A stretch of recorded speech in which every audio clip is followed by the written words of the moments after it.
입니다. 실타, 시어 이런 주제를 가지고 주의 말씀을 함께 듣도록 하겠습니다. 제가 초등학교 다닐 때만 해도 도시락을 싸가지고 학교에 다녔습니다. 도시락을 싸가면 친구들이 여러 가지 반찬을 싸오는데 그 반찬 중에서 가장 먹고 싶었던 것 중에 하나가 그 당시 불렀던 이름대로 템푸라입니다. 나중에 오뎅이라고 하고 지금은 어묵이라고 그러죠. 이 템푸라 즉 어묵을 가져오면 너무너무 맛있었습니다. 그 당시만 해도 대부분의 사람들이 뭐 사 먹을 돈이 없어서 밭에서 나는 것을 무쳐 먹거나 데쳐 먹거나 그렇게 했지 가게 가서 가공된 식품을 사다가 먹는 적이 많지 않았습니다. 그래서 너무나 맛있었지만 그렇게 먹을 수 있는 기회가 많지 않았어요. 제가 처음 목회 나갔을 때가 1991년도였는데 그때 부모님에게 독립해서 따로 살았습니다. 그러면서 제가 장을 볼 때 그때 얼마나 많이 어묵을 사 먹었는지 모릅니다. 어렸을 때 먹고 싶었는데 못 먹었기 때문에 나중에 무척이나 많이 사 먹었습니다. 근데 어느 순간이 되었더니 그토록 맛있던 템푸라가 어묵이 되겠죠. 별로 입맛에 맞지 않기 시작을 했습니다. 왜 그런가 보았더니 가공된 식품은 대부분 조미료가 많이 들어가잖아요. 그러니까 먹으면 먹을수록 비슷한 맛이 나고 실증이 나기 시작했습니다. 예전에 정말로 맛있게 먹었던 음식인데 어느 순간이 되었더니 별로 입맛에 땡기지 않는다 하는 경험이 저에게 있었습니다. 아마 이처럼 입맛이 달라져서 예전에 좋았던 것이 지금은 그다지 좋지 않는 것으로 다가오는 것이 저만의 경험은 아닐 겁니다. 아마 여러분들도 과거에 좋아했지만 지금은 별로 가까이 하지 않는 음식이 있을 겁니다. 또 반대의 경우도 있겠죠. 처음에는 먹기 참 부담스러웠고 별로 먹고 싶지 않았는데 나중 되었더니 맛있어지는 음식이 있지 않겠습니까? 아마 여러분들에게도 그러한 입맛의 달라짐, 입맛의 변화가 다 있을 겁니다. 그런데 우리에게 나타날 변화는 입맛의 변화만 있는 것이 아니지요. 보는 눈의 변화도 있습니다. 제가 예전에 영화 참 좋아했습니다. 영화를 좋아해서 영화를 제법 많이 봤는데 주로 본 영화가 액션 영화였습니다. 보면 속이 후련하고 너무너무 즐거웠습니다. 근데 어느 날인가부터 액션 영화를 보면 인상을 찌푸리기 시작을 했습니다. 물론 잘못된 사람들이 징벌을 받을 때가 많지만 칼에 찔리고 피 흘리고 죽어가는 그 모습이 예전에는 그냥 지나쳤는데 어느 순간부터 너무 고통스럽게 다가왔습니다. 그래서 예전에는 액션 영화를 보면 속이 시원했는데 요즘은 액션 영화를 보면 가슴이 먹먹합니다. 그러나 봤더니 잘 안 보게 되더라고요. 아마 여러분들도 보는 시각, 보는 눈의 변화가 있을 겁니다. 그래요. 사람은 살아가면서 모든 것이 변화합니다.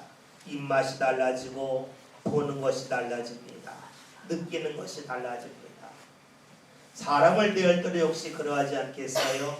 자신이 과거에 좋아했던 사람이 지금도 여전히 좋게 느껴지는 사람이 있는가 하면 반대로 과거에는 별로였는데 만나면 만날수록 이 사람 괜찮다 하는 마음이 드는 사람이 있을 겁니다. 사람에게는 만남이 있는데 그 만남 속에서 자신이 느끼는 그 마음, 생각이 계속해서 달라집니다. 여러분 그렇다면 우리가 하나님을 믿을 때는 어떠할까요? 하나님을 믿을 때에도 하나님을 가까이 할 때에도 처음에 가졌던 마음이 계속해서 이어질까요? 아니면 달라질까요? 어떤 사람들은 처음에는 하나님을 좋아하고 교회에 오는 것을 무척이나 반가워하였지만 나이가 들면서 그것이 별로 마음에 들지 않는 사람도 있을 겁니다. 또 어떤 사람은 처음에 교회 나올 때 마지못해서 억지로 나왔는데 교회에 나오면서 자꾸만 마음의 문이 열려져서 교회 오는 것이 좋아지고 하나님께 예배하는 것이 행복한 사람도 있을 겁니다. 그렇습니다. 우리에게는 세상 일도 그렇고 신앙의 일도 그렇고 시간이 지나면서 수많은 변화를 경험합니다. 그렇다면 우리가 주의 말씀을 들을 때로 역시 그러하지 않겠습니까? 말씀을 들을 때에 말씀이 좋다, 말씀대로 살아야지 하는 결심을 할 수는 있겠지만 그 결심이 얼마 지나지 않아서 바뀌고 사라지는 사람이 있을 겁니다. 반대로 어떤 사람들은 말씀을 듣고 왜 저런 말씀을 내가 들어야 되나, 말씀이 싫고 말씀을 멀리 했지만 어느 순간부터 말씀이 자꾸만 삶 가운데 다가오는 사람이 있을 것입니다. 오늘 성경에서는 그런 사람에 관한 말씀을 우리에게 예수님께서 해주고 계십니다. 오늘 본문 말씀을 이렇게 시작을 하죠. 말씀을 함께 볼까요? 28절에 있는 말씀을 함께 봅니다. 다 같이 봅니다. 그러나 너희 생각에는 어떠하냐? 어떤 사람에게 두 아들이 있는데 맏아들에게 가서 이르되 오늘 포도원에 가서 일하라 하니. 아멘. 말씀을 보면 어떤 아버지에게 두 아들이 있었습니다. 그런데 이 아버지가 포도원을 갖고 있었던 것 같습니다. 그래서 아들에게 말하죠. 야, 네가 포도원에 일하라 라고 맏아들에게 말을 합니다.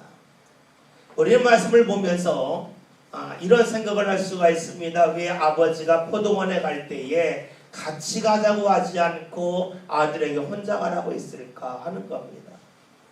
여러분, 포도원에서 일하는 것이 결코 즐거운 일은 아니지 않겠습니까? 쉬운 일은 아니겠죠. 뜨거운 햇볕 아래서 일한다고 하는 것은 사람들이 그다지 달궈하지 않는 일입니다. 힘든 일이에요. 그렇다면 아버지로서 그 힘든 일을 아들에게만 맡긴다고 하는 것을 우리는 선뜻 이해하기가 어렵습니다. 일하려면 같이 가서 일해야지, 왜 아들에게만 가서 일하라고 할까? 세상에 이런 아버지가 어디 있을까 하는 생각을 우리는 제일 먼저 할 수밖에 없겠지요.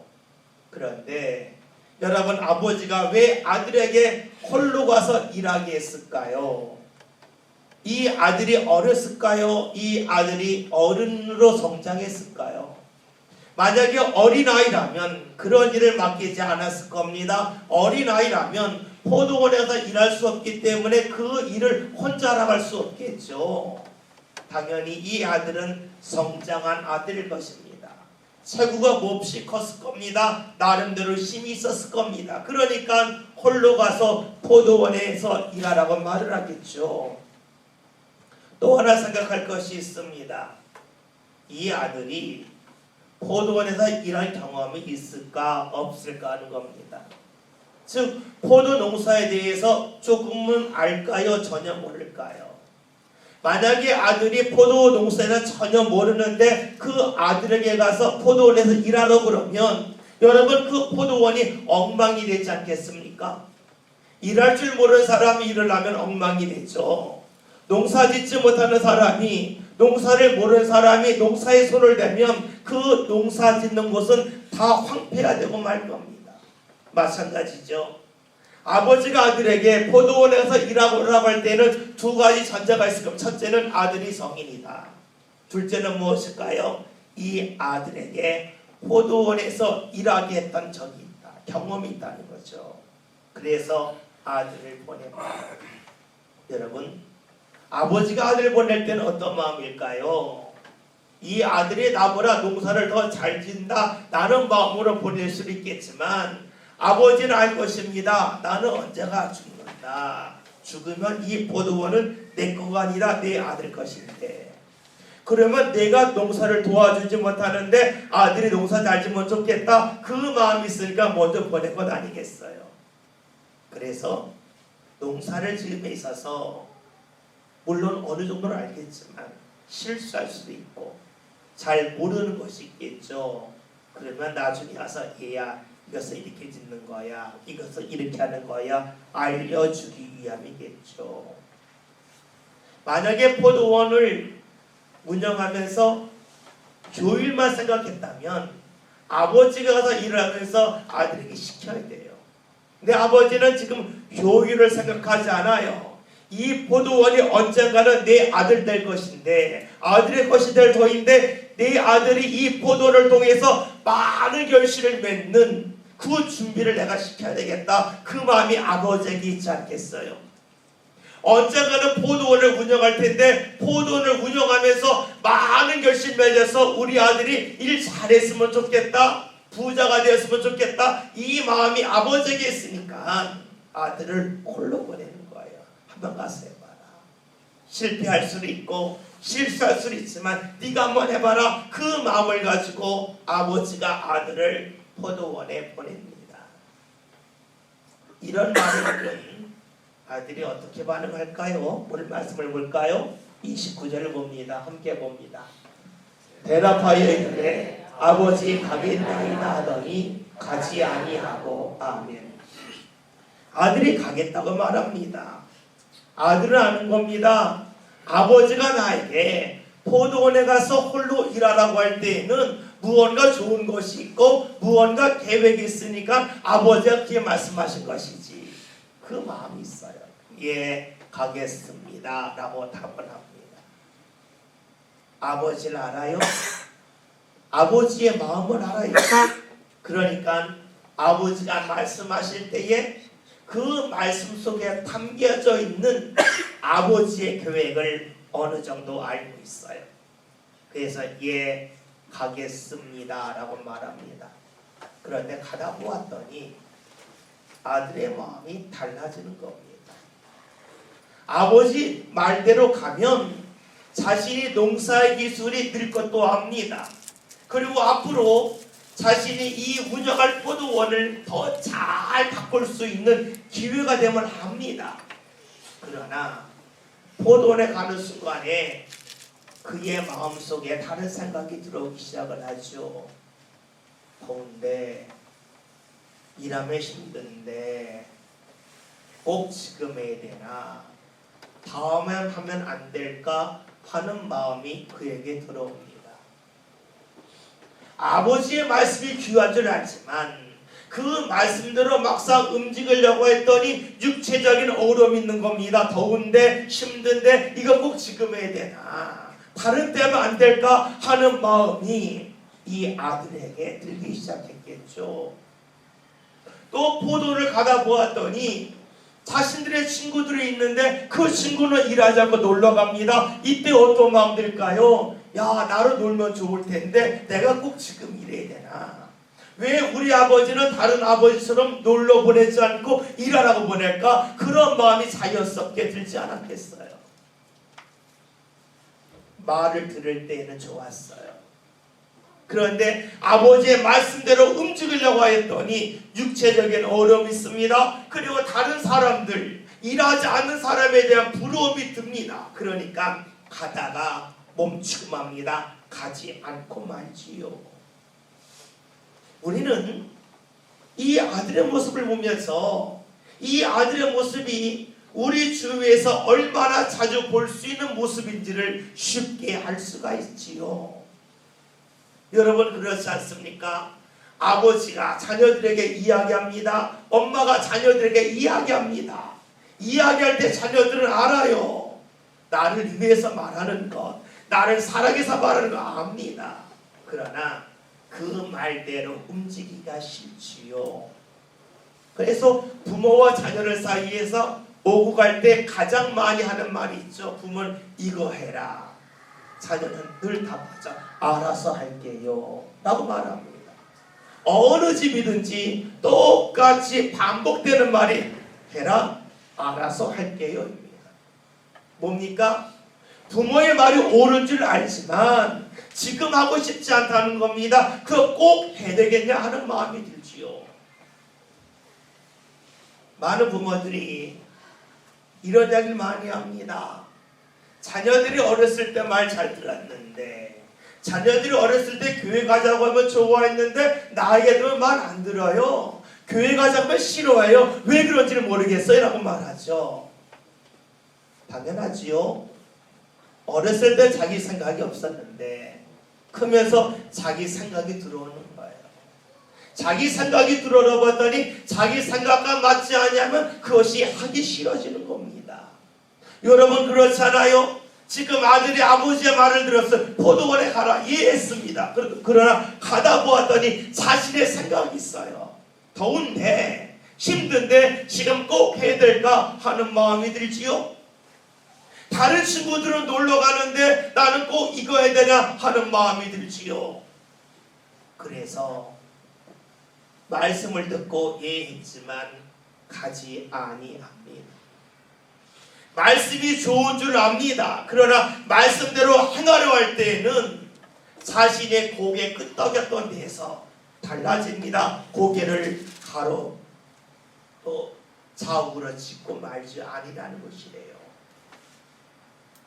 자녀들이 성장합니다. 우리들도 마찬가지예요. 말씀을 듣고 성장을 합니다. 그러나 말씀을 듣고 성장하는 것은 들음에서 성장이 일어나는 것은 아니지요. 여러분 들을 때 다 쉬운 것 같아요. 그러나 들은 대로 행하려 할 때는 반드시 어려움과 문제가 찾아오지 않습니까? 주일 지켜야 된다. 말씀 쉬워요. 듣기가 얼마나 쉽습니까? 근데 막상 주일을 지키려고 보면 많은 어려움이 있어요. 힘들어요. 하나님 앞에 헌신하자 쉬워요. 듣는 거 얼마나 쉬워요? 그런데 막상 헌신하려고 하다 보면 많은 데서 어려움이 생기고 또 많은 데서 힘든 것이 있어서 하겠다고 하는 결심은 많이 할 수 있어도 그 결심은 자주 달라질 수밖에 없지요. 1월 둘째 주일이 됐네요. 새해를 시작하면서 여러분들이 나름대로 결심한 거 있지요. 무언가 하겠다고 결심했지요. 근데 그 결심이 잘 이어지지 않아요. 왜냐하면 결심하기 쉬운데 결심대로 살려면 힘들기 때문에 그래요. 어렵기 때문에 그래요. 그러니까 결심은 했지만 그 결심을 내려놓을 때가 적지 않습니다. 말씀을 듣고 예 가겠습니다 답했습니다. 그러나 가다가 생각이 달라져요.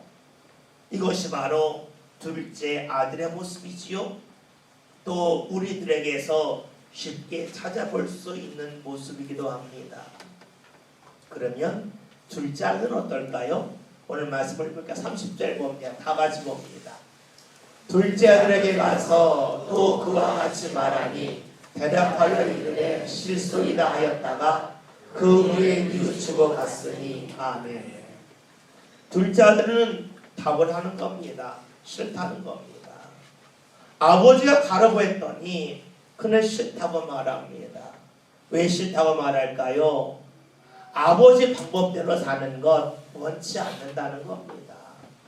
아주 솔직하게 말합니다. 싫습니다 라고 말합니다. 여러분 그렇죠. 우리가 주의 말씀대로 살려고 할 때 처음부터 이해하는 사람이 어디 있겠어요. 여러분이 둘째 아들이 이 말을 들었을 때에 한가했을까요? 계획이 많았을까요? 어쩌면 계획이 많았을런지는 몰라요. 그런데 그 계획을 내려놓고 아버지의 말대로 포도원을 일하는 것 뭐가 좋겠어요? 싫습니다라고 말합니다. 그런 말씀을 보면 중간에 달라지죠. 말씀을 봤더니 그 외에 뉘우치고 갔다는 겁니다. 여러분 이 말씀이 선뜻 이해가 됩니까? 잘 이해하기가 어렵지요. 여러분 이 말씀을 좀 길게 볼 필요가 있어요. 길게 본 다음에 우리는 볼 수 있는 것이 누가복음 15장이에요. 누가복음 15장 보면 두 아들의 비유가 나오죠. 어느 둘째 아들이 아버지한테 이야기, 아버지 저 유산 주세요 라고 말합니다. 돈 달라는 겁니다. 왜 그랬을까요? 아들이 볼 때에 아버지가 하는 방법이 마음에 안 드는 거예요. 아버지가 사는 방법이 마음에 든다면 아버지랑 같이 살 터인데 아버지가 하는 방법이 자신의 마음에 안 들어요. 그러니까 어떻게 아버지 돈 주세요 하고 나서 돈을 받아서 유산을 받아서 먼 나라로 갑니다. 먼 나라 갔다고 하는 것은 아버지 영향력이 전혀 미칠 수 없는 곳 그곳까지 간 것이죠. 그러면 어떡할까요? 자기 방법대로 살아보는 거예요. 내 방법대로 살면 성공할 거야. 내 방법대로 살면 행복할 거야 라고 자기 방법대로 마음껏 살았지요. 그런데 어느 순간에 나타나는 일이 있습니다. 자신이 원했던 대로 했지만 원했던 결과가 나타나지 않는다는 데 있어요. 그러니 그 아들이 어떻게 합니까? 그 아들이 돌이켜서 아버지로 돌아온다는 것이 누가복음 15장의 말씀이지요. 그런데 이 둘째 아들의 모습을 우리는 반복적으로 살 때가 많이 있습니다. 언제 그럴까요? 여러분, 자녀를 키울 때 어떤 마음이 있어요? 아, 내 자녀 잘 키우고 싶다. 아, 그러면 어떻게 되나? 돈 많이 벌어야 된다. 원하는 거 해줘야 된다. 같이 놀아줘야 된다. 그러면 내 자녀가 반듯하게 자랄 거라고 하는 기대가 있지요. 많은 부모들이 그렇게 살아요. 그런데 10살에서 15살 되면 아는 것이 있죠. 내 방법대로 살았는데 안 되네. 내가 기대했던 결과가 나타나지 않네. 그거 느끼지 않습니까? 일하시는 분들도 마찬가지죠. 야, 내가 주일에 교회에 나와서 예배하는 것도 중요하지만 열심히 일하면 돈 많이 벌 거야. 내가 열심히 일하면 내 사업이 확장될 거야. 기대하고 하지요. 근데 그 결과가 나타나던가요? 결과가 잘 안 나타나죠.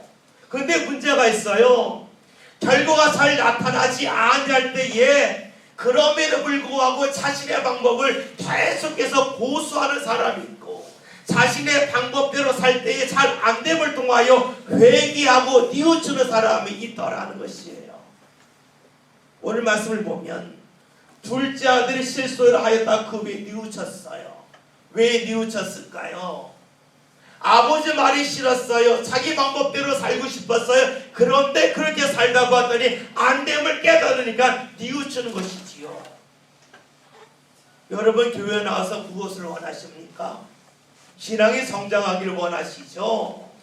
하나님을 경험하기를 원하시죠? 여러분, 그렇다면 무엇이 필요할까요?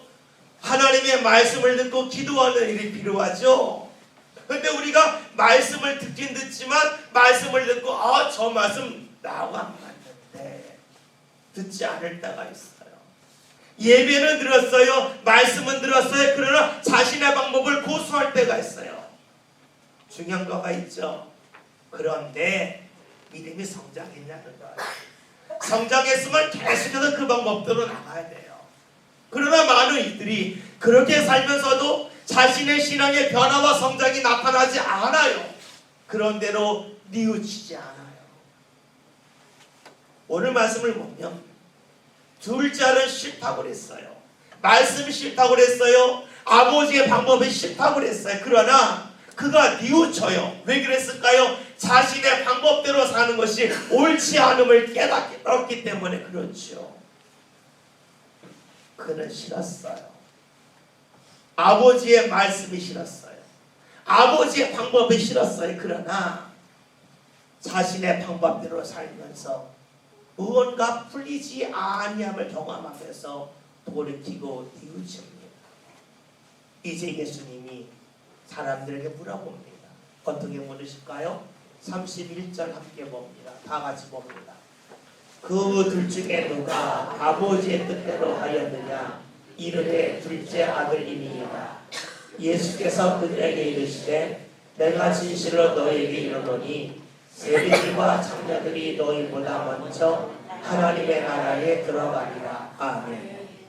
예수님이 묻습니다. 누가 아버지의 뜻대로 살았냐? 둘째라고 말하지요. 처음에는 좋다고 그랬다가 나중에 따르지 않는 그 아들이 아니라 처음에는 아니라고 자기 방법대로 살겠다고 했지만 자기 방법대로 살았을 때에 좋은 것 변화가 나타나지 아니함을 보고 회개하고 뉘우쳐서 포도원에 간 둘째 아들이 아버지의 말대로 했다고 사람들이 말합니다. 그래서 예수님 말씀하시죠. 너희보다 여기 너희는 마태복음 21장 23절의 배경인데 대제사장들 장로들 말합니다. 너희보다 세리와 청년들이 먼저 하나님의 나라에 들어갔다는 겁니다. 여러분 이 말씀을 글자를 읽는다면 세리 직업 갖고 창녀가 하나님 나라 먼저 가나 라고 생각할 수가 있겠지만 그것은 곤란하죠. 여러분 왜 예수님이 이런 말씀하셨을까요? 직업을 두고 말씀하신 게 아니에요. 거취를 보고 말씀하신 게 아니에요. 이들의 삶을 보고 말씀을 하셔요. 그 삶의 내용이 무엇이냐면 말씀 봅니다. 32절 다 같이 함께 보겠습니다. 같이 봅니다. 요한이 의의 도로 너희에게 왔거늘 너희는 그를 믿지 아니하였으되 세리와 청년은 믿었으며 너희는 이것을 보고도 끝내 뉘우쳐 믿지 아니하였도다. 아멘. 무엇을 말씀합니까? 뉘우침이 있느냐 없느냐에 따라서 하나님의 나라에 들어갈 수도 있고 들어가지 아니할 수도 있다는 겁니다. 여러분 주의 말씀을 싫다고 말할 수 있습니다. 그러나 싫다고 말하는 게 그것이 옳지 않음을 깨달았을 때에 뉘우치는 사람, 돌이키는 사람은 하나님의 나라에 들어가지만 주의 말씀을 싫다고 끝까지 고집하는 사람은 하나님 나라에 들어갈 수 없음을 오늘 성경에서 예수님이 우리에게 말씀해 주고 계십니다. 여러분 오늘 말씀 제목이 싫다 싫어입니다. 우리가 주님 앞에서 주님의 말씀을 싫다고 말할 때가 있습니다. 주의 말씀을 싫다고 고집할 때가 있습니다. 내 생각이 맞다고 내 뜻이 맞다고 주의 말씀 싫다고 말할 때가 있습니다. 여러분 그런 사람은 하나님 나라에 들어가지 못한다는 겁니다. 하나님이 예비 놓으신 은혜의 자리에 이르지 못한다는 것이지요. 다시 생각해 봅시다. 아버지가 아들에게 포도나 일하라 그랬습니다. 싫다고 끝까지 안 갔습니다. 나중에 그 포도원에서 무엇을 거둘 수 있겠습니까? 풍성한 결실 맺을까요? 아니면 아주 빈약한 결실을 맺겠습니까? 여러분 그렇죠. 아버지의 말씀대로 하면 힘들 수 있습니다. 그러나 그 힘듦은 풍성한 결실을 맺게 하게 하기 위한 아버지의 뜻이기도 하겠죠. 오늘 우리가 주의 말씀을 싫다고 말할 때 있습니다. 그런데 여러분 잊지 맙시다. 그것은 실어입니다. 우리가 어디 실수했다 하죠. 손이 무언가 잘못할 때 실수했다고 합니다. 우리가 걸어 넘어지는 거가 있죠. 실족했다 그러죠. 잘못 걸어갔다는 겁니다. 실어옵니까? 말을 잘못하는 겁니다.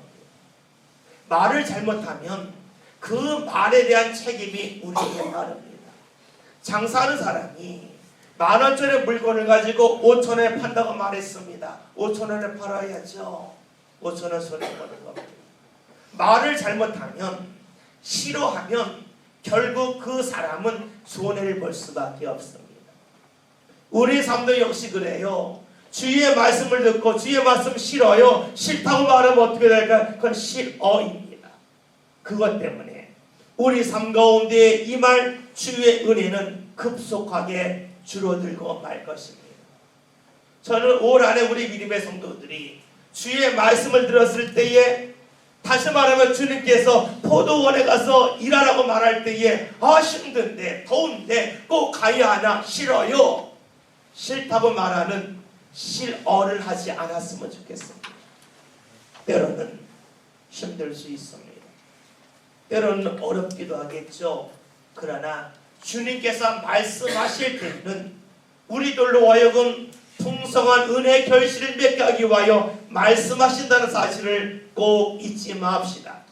아버지가 아들에게 같이 가는 것이 아니라 홀로 포도원에서 일하라고 하는 것은 일만 시키기 위함이 아닙니다.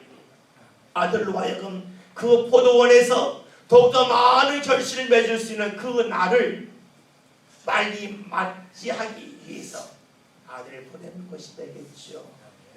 주의 말씀에 우리에게 임합니다. 그 말씀을 싫다라고 하지 맙시다. 싫다라고 말하는 것은 우리 인생의 실어가 되고 말 것입니다.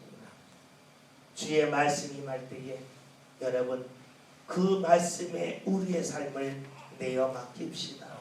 그리하여서 주의 말씀대로 우리가 순종하며 나가는 가운데 주께서 우리에게 맡기신 포도원에서 보다 풍성한 결실들과 여시는 하나님의 역사가 저와 여러분들 삶 가운데 반드시 임할 수 있기를 주의 이름으로 기도합니다.